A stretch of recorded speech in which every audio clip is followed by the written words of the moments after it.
టీడీపీది అసలు గెలిపే కాదన్నారు వైసీపీ ఎమ్మెల్యే శ్రీకాంత్ రెడ్డి. ప్రలోభాలు పెట్టి ఓట్లు వేయించుకొని విజయం సాధించారని చెప్పుకోవడం దారుణమన్నారు. చంద్రబాబు ప్రభుత్వం 100 తప్పులకు దగ్గరగా ఉందని, త్వరలోనే ప్రజలు శిక్షించడం ఖాయమని వ్యాఖ్యానించారు శ్రీకాంత్ రెడ్డి. ఈ విజయం వాళ్ళు నిజంగా సిగ్గుపడాలి. ఈ ప్రలోభాలు చేయడంలో మేము విజయం సాధించామని చెప్పుకోవాలి. ప్రజాస్వామ్యాన్ని అవమానపరిచాము అని చెప్పుకోవాలి. ఇది గెలుపు కాదు. వాళ్ళకి కేవలం ప్రలోభాలతో గెలుచుకున్నాము, లేకపోతే ప్రజాస్వామ్యాన్ని తలదించుకునే విధంగా మేము వ్యవహరించి మా వైపు నుంచి ప్రలోభాలు పెట్టి తీసుకున్నాము.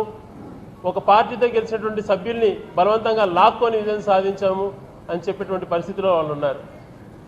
పైన భగవంతుడు కూడా గమనిస్తున్నాడు. ఏ రకంగా అయితే శిశుపాలుడు 100 తప్పులు చేసేంత వరకు భరించారు, దగ్గర ఆ టోటల్గా ఈ తెలుగుదేశం ప్రభుత్వం వస్తోంది. ప్రజలు వాళ్ళకు ఓటు హక్కు వచ్చిన రోజు శిక్షించే పరిస్థితి వస్తుంది. నిజంగా వీళ్ళకు అంత ధైర్యం అనేది ఉండింటే మరి ఆ శాసనసభ్యుల్ని, వాళ్ళు ప్రలోభాలు పెట్టి తీసుకున్నటువంటి శాసనసభ్యుల్ని మరి రాజీనామా చేయించి ఎందుకు ఎన్నికలకు పోలేకపోతున్నారు?